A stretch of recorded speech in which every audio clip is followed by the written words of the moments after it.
Apu Biswas, Shakib Khan, Bubly video একটা upload দিলে যে উল্টাপাল্টা বাজে ধরনের কমেন্ট করেন, আমার কিছু প্রশ্নের উত্তর দেন তো, বিশেষ করে অপু ভক্তরা। আপনাদের নায়িকার ধর্ম কি? 2 নম্বর প্রশ্ন, আপনাদের নায়িকা তো নমিনেশন নিতে গিয়েছিল এমপি হওয়ার জন্য। আপনার নায়িকা কোন রাজনৈতিক দলের সাপোর্টার? 3 নম্বর প্রশ্ন হচ্ছে যে আপনার নায়িকার বিবাহিত জীবনের স্ট্যাটাস কি? সে কি বিবাহিত নাকি সে কি ডিভোর্সি? আর এই যে 4 নম্বর কথা হচ্ছে যে আপনারা যে সারাদিন শুধু বুবলির কাবিননামা খুঁজেন, বুবলির কাবিননামা, বুবলির কাবিননামা। আপনাদের নায়িকার কাবিননামা কোথায়? আপনাদের নায়িকার নাকি অনেক বছর আগে বিয়ে হয়েছিল, তারপর নাকি ডিভোর্স হয়েছে। তাহলে আপনাদের নায়িকার সেই কাবিননামা কোথায় আর ডিভোর্স নামা কোথায়? আরেকটা কথা আপনাদেরকে বলি, এই যে বুবলি আসার আগে উনি যে তিনটে সন্তান নষ্ট করেছেন, সেখানে তাহলে কেন নষ্ট করেছিলেন এত যদি সুখের সংসার হয়ে থাকে? আর 8 বছরে শাকিব খান না হয় প্রকাশ করেনি বিবাহিত জীবনের কথা, আপনাদের নায়িকা কেন প্রকাশ করেনি? এগুলো আরো অনেক অনেক অনেক ধরনের প্রশ্ন রয়েছে, যেগুলো আমি আপনাদেরকে করতে পারি। সবসময় ভদ্রভাবে কথা বলি বলেই যে অভদ্রভাবে কথা বলতে পারি না, আপনাদের বাজে ভাষার কমেন্ট যে বাজে ভাষায় দিতে পারবো না এমনটা না।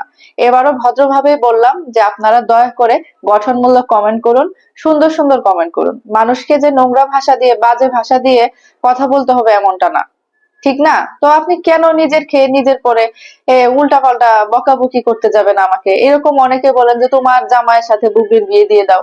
বুবলির বিয়ে আমার জামাইয়ের সাথে কেন দিব? আমার জামাইয়েরও আমি বউ আছে, আবার বুবলিরও তার স্বামী আছে, বুঝছেন? আপনাদের নায়িকার স্বামী নাই, আপনাদের নায়িকা মেকআপ ম্যান অমক তমক তমকদেরকে নিয়ে ঘুরে বেড়ায়। তো তার বিয়ের ব্যবস্থা করেন আগে, ঠিক আছে? তাকে আপনার স্বামীর সাথে বিয়ে দিয়ে দেন, আমাদেরকে উল্টাপাল্টা এসে কথা বললেন না। সত্য কথা বলে, এখন সেক্ষেত্রে যদি বুবলির নেগেটিভ কিছু বের হয় সেটা নিয়েও কিন্তু কথা বলি। এমন না যে মিথ্যা ঢাকছি। তো আপনারা মিথ্যা নিয়ে বাড়াবাড়ি করতে গিয়ে মানুষকে যে কষ্ট দিয়ে কমেন্ট করছেন, সেটা কেন করছেন? সেটা আপনাদের কাছে আমার প্রশ্ন। আর আমি এমন না যে আপনাদেরকে মানে মিথ্যা কিছু একটা বলে, মিথ্যা কিছু একটা ঢাকার চেষ্টা করে, বাজে কমেন্ট করে আরেকজনকে সেটা ঢাকার চেষ্টা করবো, এমন না আসলে ব্যাপারটা, ঠিক আছে? তো সত্য কথা বলি, সত্য প্রকাশের সাথে থাকে। এখন সে যে অপরাধ করুক সেই অপরাধটা চলে আসে, সে যদি ভালো কাজ করে ভালো কাজটা চলে আসে। তো আপনাদের কাছে যে প্রশ্নগুলো করেছি, এই প্রশ্নগুলোর উত্তর দিয়ে যাবেন। আর আমার কাছে যদি আপনাদের কোনো প্রশ্ন থাকে করার মতো, কমেন্ট বক্সে আশা করি দিয়ে যাবেন, আমি আপনাদের কমেন্টের উত্তর দেওয়ার চেষ্টা করব। আর আপনি যে ভাষায় কথা বলবেন ঠিক আমিও সেই ভাষায় কথা বলবো, কারণ ওই যে বললাম যে ভদ্রভাবে কথা বলি বলে এটা ভুলে যায় না যে মুখ আমাদেরও আছে, ভাষা আমাদেরও আছে। পরিশেষে একটা কথাই বলতে চাই যে আপনার ওই নায়িকাও কিছু না, এই নায়িকাও কিছু না, তারা কিন্তু আমাদের আপন কেউ না। আর আপনি যদি একটা সমস্যায় পড়েন, তারা কিন্তু আপনাদেরকে বাঁচাতে আসবে না, তারা তাদের মতো কাজ করে যাচ্ছে, সবাই যার যার স্বার্থে কাজ করে যাচ্ছে। বুবলিও শাকিব খানকে দিয়ে পরিচিতি পেয়েছে, অপু বিশ্বাসও শাকিব খানকে দিয়ে পরিচিতি পেয়েছে।